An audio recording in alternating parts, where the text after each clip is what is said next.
ভারতবর্ষে election commission of ইন্ডিয়ার নির্দেশে যাদের বয়স 18 বছর বা তার বেশি হয়ে যায় তারা ভোটার লিস্টে নাম তুলতে পারেন এবং কমিশন তাদেরকে একটা করে ভোটার কার্ড বা এপিক কার্ড দিয়ে থাকেন।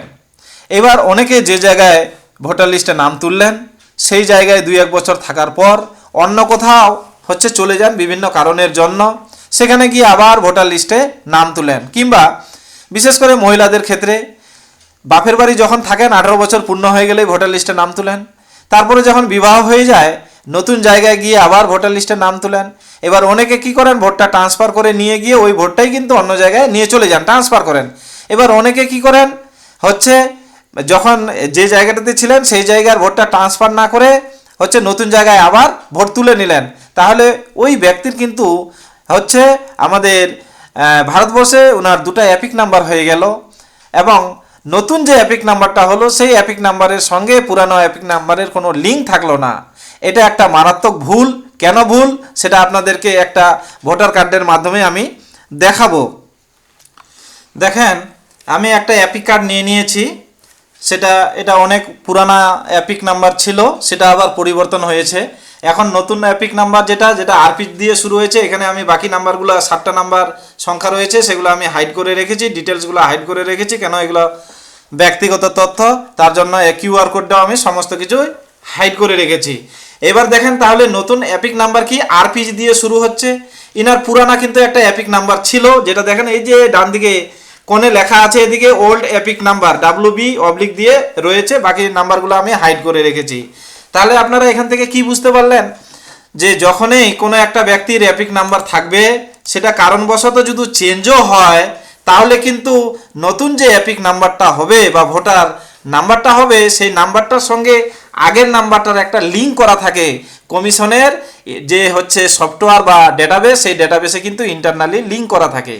এবার চেঞ্জ হতেই পারে, বিভিন্ন কারণে চেঞ্জ হতে পারে। যেমন আমাদের পশ্চিমবঙ্গে প্রথম যখন ভোটার কার্ড চালু হয়েছিল দেওয়ার, তখন কিন্তু WB দিয়েছিল, এখন কিন্তু WB দিয়ে নেই। ইলেকশন কমিশনের নির্দেশে সেই নাম্বারগুলো চেঞ্জ করতে হয়েছে আপডেটের মাধ্যমে, তো চেঞ্জ হয়েই কিন্তু আরপিজি হয়েছে।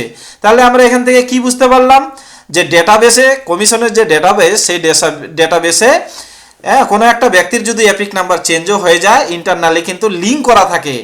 তাহলে এবার কোনো একটা ব্যক্তি যে একটা জায়গায় ছিল, বেশ কিছুদিন থাকলো, ওনার ভোটার লিস্টে নাম ছিল, দীর্ঘদিন থাকার পর অন্য কোথাও চলে গেলেন, উনি যাওয়ার পর নতুন জায়গায় যেখানে গেলেন ওখানে আবার ভোটার লিস্টে নাম তুললেন, কিন্তু পুরানা ভোটটাকে ট্রান্সফার না করে, তাহলে ওনার কি হয়ে গেল, আগে যে ভোটার লিস্টে নাম ছিল এখন বর্তমানে যে ভোটার লিস্টে নাম হলো, দুটার মধ্যে কিন্তু লিঙ্ক থাকলো না ডেটাবেসে, ইন্টারনালি কিন্তু কোনো লিঙ্ক থাকলো না। এবার বিভিন্ন সরকার বিভিন্ন সময় বিভিন্ন রকম নির্দেশ দেয়, যেমন বর্তমানে আমাদের 2025 সালে স্পেশাল ইন্টেনসিভ রিভিশন বা SIR 2026 চলছে। এইরকম বিশেষ এইরকম পরিস্থিতিগুলোতে আপনি কিন্তু বিপদে পড়ে যাবেন, যে কেন ইন্টারনালি যদি লিঙ্ক না থাকে তাহলে কিন্তু আপনি বিপদে পড়বেন। তার জন্য অবশ্যই চেষ্টা করবেন যে আপনি যদি এক জায়গা থেকে অন্য জায়গায় চলে যান কোনো কাজের জন্য বা যে ব্যাপারেই হোক না কেন, তাহলে পার্মানেন্টলি যদি চলে যান তাহলে অবশ্যই কি করবেন, ভোটটাকে আপনি ট্রান্সফার করবেন। কখনোই পুরানা ভোটটাকে রেখে দিয়ে নতুন জায়গায় আবার নতুন করে ভোট তুলবেন না। পুরানা ভোটটাকেই কিন্তু আপনি ট্রান্সফার করে নিয়ে চলে যাবেন। বিশেষ করে যারা মহিলা রয়েছেন, বিবাহ সূত্রে এক জায়গা থেকে অন্য জায়গায় চলে যাচ্ছেন, তারা কিন্তু অবশ্যই ভোটটাকে ট্রান্সফার করে নিয়ে যাবেন। পুরানা ভোটটাকে কিন্তু রাখবেন না, ডিলিট করবেন না। ডিলিট করলেই কিন্তু ইন্টারনালি ডেটাবেসের লিঙ্কটা নষ্ট হয়ে গেল।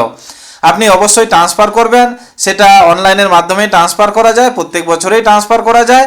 তার জন্য অবশ্যই বাপের বাড়ির যে ভোটটা থাকবে, মেয়েদের ক্ষেত্রে বিবাহ সূত্রে অন্য জায়গায় চলে গেলে আপনারা ট্রান্সফারের মাধ্যমে ভোটটাকে নিয়ে যাবেন। আগের ভোটটাকে নষ্ট করবেন না, কাটবেন না। তাহলে আপনার কি হবে, ওইটাই এপিক নাম্বার থেকে যাবে, আপনার নামে কোনো নতুন এপিক নাম্বার অ্যালট হবে না, ওইটাই চলতেই থাকবে, কন্টিনিউয়েশন থাকবে। এটাই একটা খবর আপনাদেরকে জানানোর ছিল। আজ এ পর্যন্তই, ধন্যবাদ।